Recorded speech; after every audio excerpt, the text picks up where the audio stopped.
Hey everyone. I recently finished my Dark Souls 2 playthrough using random drops only, and I thought it would be fun to make a list of mildly interesting things I discovered while playing this game over the past 11 years. Nearly all these facts are things I've personally found through my many playthroughs, and hopefully you'll learn at least one mildly interesting thing today. Let's begin. First up, you can do some cursed plunge attacks. In the Memory of Ammar, towards the end of the section, there is a large giant wielding 2 clubs. If we bait him into smashing the railing and then lead him downstairs, we can drop down onto his head and get some unique plunge attack animations. I was able to do this with a variety of weapons. But how can we make it cursed? If we press right trigger instead of the right bumper while plunging, a plunge attack is attempted, but the animation breaks. The giant is frozen in place, and our movement is locked on the spot. Now, this freezing effect works particularly well with weapons that you can't normally plunge with, such as a staff, a chime, or a bow. On one rare occasion, I was actually able to get a plunge attack with the chime, and also with a staff, which felt pretty cursed. This appears to work on other giants in the same section, but I expanded my research and I started testing it out on the fire lizards. And it amazingly works for them too. By pressing the right trigger, it creates the same cursed effect. So, have fun experimenting with this useless fact. Next up, the Lion Knight boys can mysteriously die in the Shaded Woods. While exploring the Shaded Woods alone, I received some souls, and I found a dead lion on the floor. But I didn't do anything. What happened to him? After luring another lion to the door, my theory was that the curse was slowly building up over time and then killing the lion. After about 15 minutes of waiting, the lion dropped dead before my eyes. I decided to test my theory again on the Golden Boy. Now, if you look closely, whenever the lion and I are both near a curse jar, the curse effect is slowly applied to him as well. Surely this confirms my theory. But the golden lion kept running away from the door. So, I lured him to some pots, and after 40 minutes straight of rolling and avoiding his attacks, nothing happened. So, I found a new victim, and I destroyed all the pots. And after waiting about 10 minutes or so, the death triggered again. So, the pots are not to blame. I'm not exactly sure why this is happening, but there is something about the Lion Knights touching this doorway that causes them to die. My third fact is that spell parrying is really fun. I don't normally use shields when playing through my game, but I decided to try out a spell parry shield for a change, and it was actually really fun to play with. You can parry hexes, lightning strikes, soul spears, those massive hex balls, homing spells, fireballs. But the most fun thing I found was using it to smack away those lingering flames from the Desert Sorceress. Now sadly, it can't parry love spells, but if you haven't tried it before, give spell parrying a go. It's quite fun. Fact number 4. Mastodon parrying is inconsistent.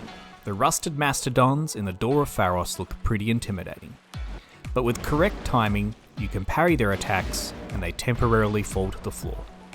But the big golden boys guarding Drangleic Castle are a different story. Unless I'm wrong and I completely suck at parrying, the current version of Scholar of the First Sin will not let you parry these golden boys. But if we switch back to the original unpatched version of Dark Souls 2, they can be parried. And when they fall down, they stay on the ground. I have no idea why they decided to change it, but hey, there you go. Did you know some weapons can cause 0 damage? If you take any weapon that has no scaling and swing it at the bird's nest at things betwixt, the weapon will break, and it does no damage to enemies or NPCs. I've used it on a staff and a crossbow, but my favourite go-to weapon is the broken ladle. But you might be wondering, what's the minimum amount of damage you can actually do to someone? By breaking the Dark Pyromancy Flame, my max attack was reduced to 6 fire damage. And when hitting most enemies or NPCs, this was a whopping 1 point of damage. Now this might seem completely useless, but I found one unique situation where this could be helpful. There are invisible boys hidden all around the world that you can only see when using a torch. They have 10 health, so any hit from any weapon will kill them instantly. But using my impressive 1 damage Pyromancy Glove, they can endure a total of 10 hits of damage before dying. So take that, Dark Souls 2 wiki, they don't all die within 1 hit. Speaking of breaking things, have you ever noticed how cool broken armor looks? If you take a visit to your local acid pool, you can intentionally break your armor to get an alternative look for your favorite gear. After using the bird's nest to break some weapons, the fashion show can begin. Breaking armor removes all normal defense and replaces it with a damage cosmetic effect. The shinier your armor is, the more noticeable the damage. Imagine the shock to a host when you are summoned with your glorious cracked armor. Or how edgy it looks to be an invader with the scars of battle. Or fully commit and use Iron Flesh to become a walking ball of tinfoil.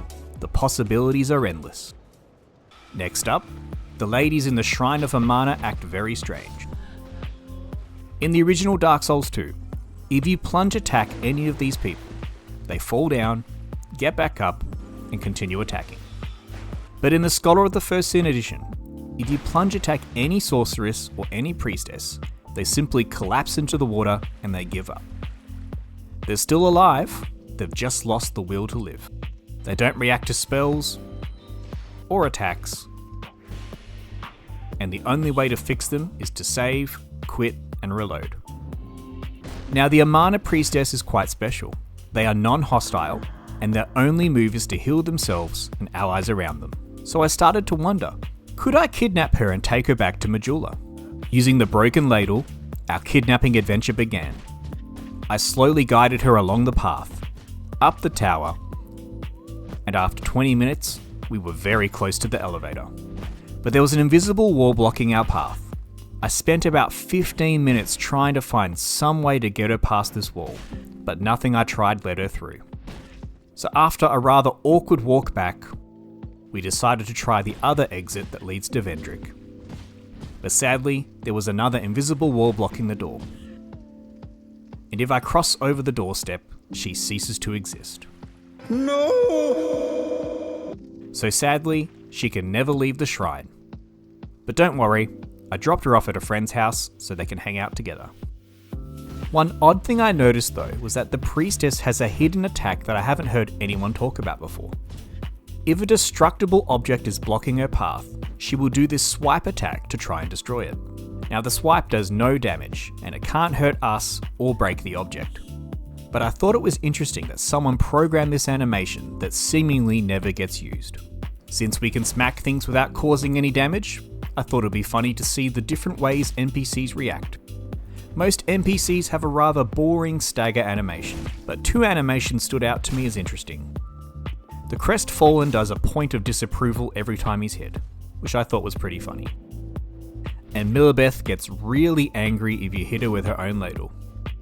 But if you go a step further and anger the Majula crew, Gilligan has this cute animation where he trips over and face plants on the ground. It's really satisfying to watch, and I'm sure none of you will bait him into doing this down the well. Also, if you anger the hag, every attack she does will add 1 level of curse, which is pretty insane. Number 9. Did you know the work hook increases your dexterity? If you look at my character stats, my dexterity is currently level 6. But when I switch to the work hook, it magically increases to level 11. Now I don't have the dexterity requirement to even hold the work hook, but simply holding the hook gives me the dexterity needed to hold the hook. Now practically, this means you could equip the work hook in your offhand, allowing you to equip weapons that you lack the dexterity for in your right hand. It's pretty niche, but it might be useful in some situations if you need a small dexterity boost to wield a weapon. And for our final fact, you can ring a bell in Majula. By picking up the old bell helm and giving it to Rosabeth, she will wear the bell on her head. And by using a bow, the bell rings out a beautiful sound. You could use the bell as target practice, or just ring the bell because it's funny. Either way, I thought this would be a fun fact to finish on.